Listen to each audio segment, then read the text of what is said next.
Hello everyone. So today we will deal with a concept from Indian polity, which is why Supreme Court is considered as the custodian of fundamental rights. This is a typical question which may come in CSE mains GS paper 2. Before getting to know about the salient points from this topic, let us first understand the essence of this question. The essence of this question is writ jurisdiction. So, in this question, we have to analyze and elaborate mainly on writ jurisdiction.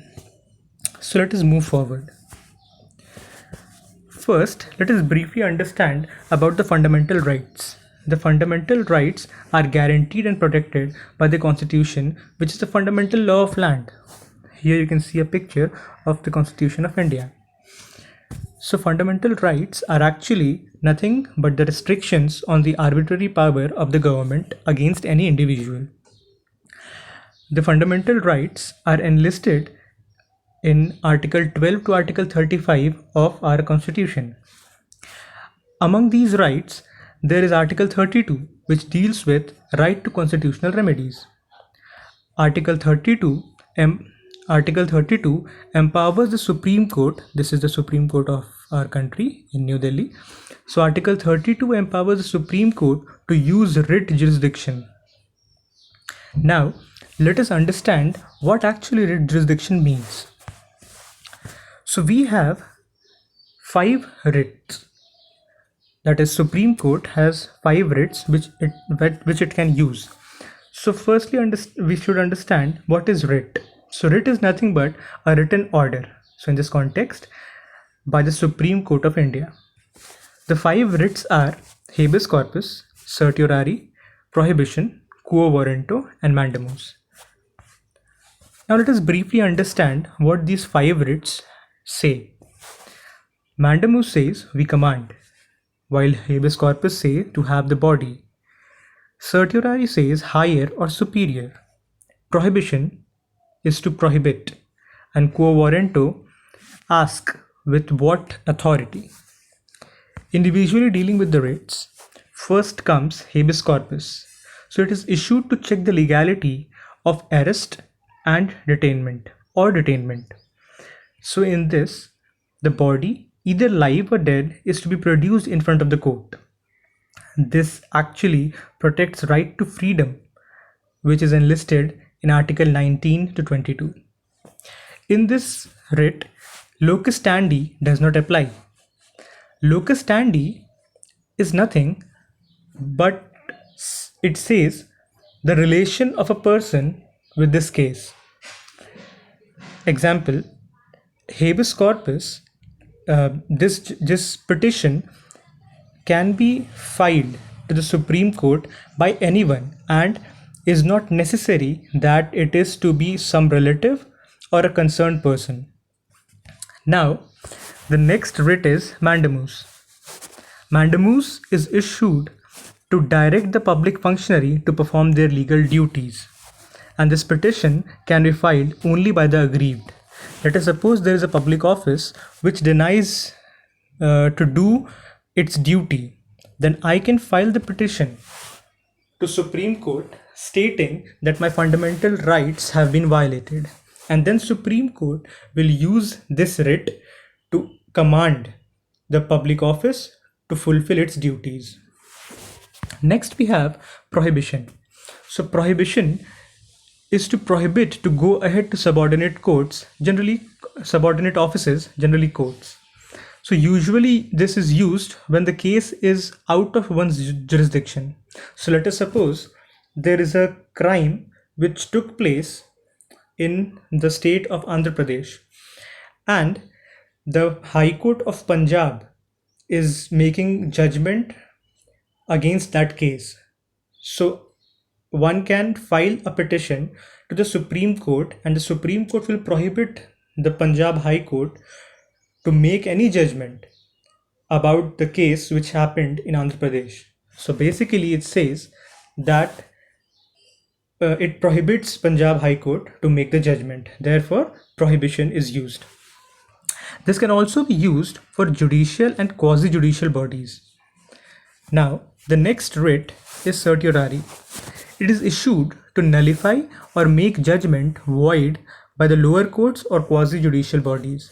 So let us suppose if there is any judgment which has been made by a subordinate or lower courts, the Supreme Court can nullify their judgment using this writ. This writ is curative in nature. That is, it cures what wrong has been already done. Now, the last writ is quo warranto. It is issued to ensure the qualification or eligibility of the person occupying a public office. Let us suppose a film star is being offered the position of governor for a certain state, for a particular state. Now, anyone, it says locus standi does not matter. This indicates that any individual can file a case or a petition again to Supreme Court to check if the qualification or eligibility is passing to appoint a film star in this public office. There is only one condition to use this writ, is that the person which has been offered the job should have accepted the offer of the office for the office, and then only this writ can be used. Now these are the 5 writs which Supreme Court uses or can use, and this power comes from Article 32 of Indian Constitution. Now interestingly, these 5 writs are also given to the High Court of every state or UTs. Now here we can see a clear demarcation against the powers regarding writ jurisdiction residing with Supreme Court and the High Court. So let us get started.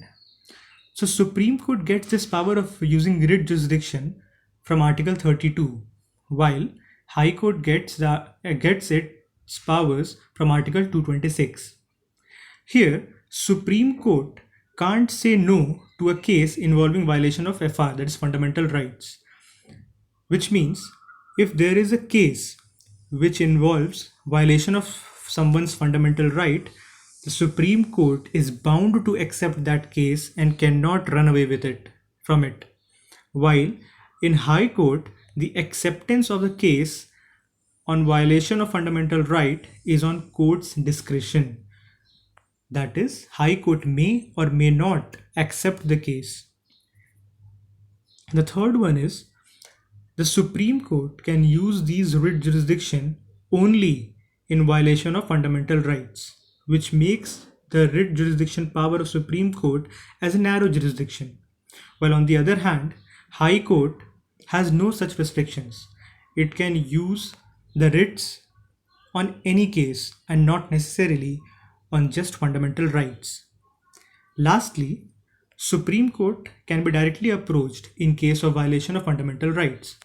So if there is any fundamental violation of fundamental rights, one can directly approach to the Supreme Court.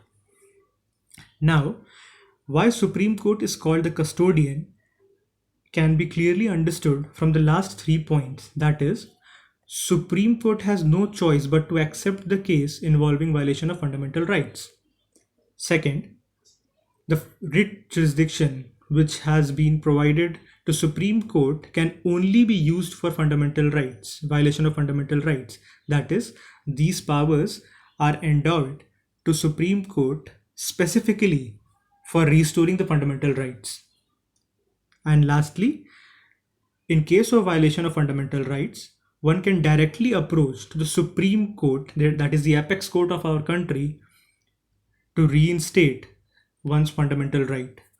So by these 3 points, we can clearly understand why Supreme Court is called the custodian of fundamental rights.